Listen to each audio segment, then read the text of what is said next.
गुरुकुलों की श्रृंखला के माध्यम से आचार्य देवव्रत युवा पीढ़ी को संस्कारवान बनाकर न केवल समाज में नई जागृति लाने का सराहनीय कार्य कर रहे हैं, अपितु उनके गुरुकुल के ब्रह्मचारी एनडीए, आईआईटी, एनआईटी, नीट जैसे महत्वपूर्ण परीक्षाओं में अव्वल नंबर लेकर अपने सुनहरे भविष्य की ओर कदम बढ़ा रहे हैं। ये शब्द आज गुरुकुल कुरुक्षेत्र के 111वें वार्षिक महोत्सव में बतौर मुख्य अतिथि पहुंचे हरियाणा के राज्यपाल बंडारू दत्तात्रेय ने कहे। उन्होंने कहा कि गुरुकुल कुरुक्षेत्र के वर्तमान स्वरूप के पीछे यदि किसी व्यक्ति की दूरदर्शी सोच और दृढ़ इच्छा शक्ति कार्य कर रही है तो वह आचार्य देवव्रत है, क्योंकि उन्होंने अपने जीवन के महत्वपूर्ण 35 वर्ष इस गुरुकुल को फर्श से अर्श तक पहुंचाने में अर्पित कर दिए। उनके कुशल मार्गदर्शन में आज गुरुकुल कुरुक्षेत्र देश भर के शिक्षण संस्थानों के लिए प्राचीन एवं आधुनिक शिक्षा पद्धति का अनुपम उदाहरण बना हुआ है। समारोह की अध्यक्षता गुजरात के राज्यपाल आचार्य देवव्रत ने की, जबकि समारोह में आर्य प्रतिनिधि सभा हरियाणा के प्रधान सेठ राधा कृष्ण आर्य, गुरुकुल के प्रधान राजकुमार गर्ग, निर्देशक ब्रिगेडियर डॉक्टर प्रवीण कुमार, प्राचार्य सूबे प्रताप, व्यवस्थापक रामनिवास आर्य, मुख्य संरक्षक संजीव आर्य, आचार्य दयाशंकर सहित अन्य गणमान्य व्यक्ति मौजूद रहे। मंच का सफल संचालन रवि शास्त्री द्वारा किया गया।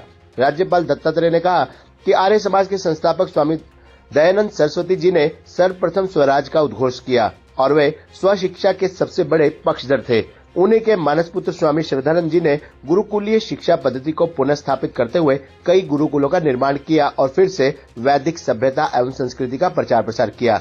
समारोह में गुरुकुल के ब्रह्मचारियों द्वारा प्रस्तुत किए गए मलखम, योगासन, सूर्य नमस्कार, जिम्नास्टिक, कलरी आदि कार्यक्रमों की मुक्त कंठ से सराहना की। साथ ही महोत्सव में आमंत्रित करने के लिए गुरुकुल प्रबंधन सहित आचार्य देवव्रत का उन्होंने आभार व्यक्त किया और अपने स्वैच्छिक कोष से गुरुकुल को 25 लाख रुपए की प्रोत्साहन राशि भेंट करने की घोषणा भी की। समारोह की अध्यक्षता कर रहे गुजरात के राज्यपाल आचार्य देवव्रत ने कहा कि गुरुकुल में बच्चों को संस्कार, अनुशासन और नैतिक शिक्षा का ऐसा पाठ पढ़ाया जाता है जिससे वे बुढ़ापे में अपने माता पिता के लिए संबल बने, उनके बुढ़ापे की लाठी बने। हर अभिभावक ये चाहता है कि उनकी आने वाली पीढ़ी उन्नत संस्कारवान बने। राज्यपाल पद की जिम्मेवारी होने के बावजूद गुरुकुल के एक एक बच्चे के सर्वांगीण विकास के लिए समय समय पर गुरुकुल के अधिकारियों, अध्यापकों से चर्चा होती है। उन्होंने कहा कि हमारा ध्येय है कि बच्चों को उत्तम शिक्षा, स्वास्थ्य, सुरक्षा और संस्कार प्रदान कर उन्हें राष्ट्र सेवा के लिए समर्पित करें। चमन वाटिका कन्या गुरुकुल का जिक्र करते हुए उन्होंने कहा कि गुरुकुल कुरुक्षेत्र की तर्ज पर बालिकाओं के गुरुकुल चमन वाटिका में भी एनडीए विंग की स्थापना की जाएगी, ताकि हमारी बेटियां भी सेना में उच्च पदों पर जाकर देश की सेवा कर सके। उन्होंने कहा कि देश के यशस्वी प्रधानमंत्री नरेंद्र मोदी के भारत को पुनः विश्व गुरु बनाने के मिशन को देश की संस्कारवान युवा पीढ़ी सफल बना सकती है और इसमें गुरुकुल की भूमिका अहम होगी। इससे पूर्व गुरुकुल के निदेशक ब्रिगेडियर डॉक्टर प्रवीण कुमार ने गुरुकुल की शैक्षिक उपलब्धियों का विस्तृत वर्णन किया। उन्होंने बताया कि इस बार एनडीए में गुरुकुल के 71 बच्चों ने लिखित परीक्षा पास की है। वहीं आईआईटी, एनआईटी में 31 छात्र, नीट में 3 छात्र तथा ओलंपियाड के लेवल 2 में गुरुकुल के निशांत विभूति आदित्य आदर्श ने प्रथम श्रेणी में पास की।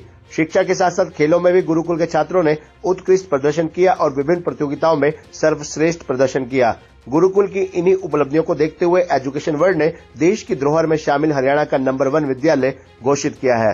समारोह में आचार्य देवव्रत एवं गुरुकुल प्रबंधन द्वारा हरियाणा के राज्यपाल बंडारू दत्तात्रेय को स्मृति चिन्ह एवं उपहार भेंट कर सम्मानित किया गया। राष्ट्रगान के साथ कार्यक्रम का समापन हुआ। खबरनामा हरियाणा के लिए डॉक्टर राजेश वधवा की रिपोर्ट।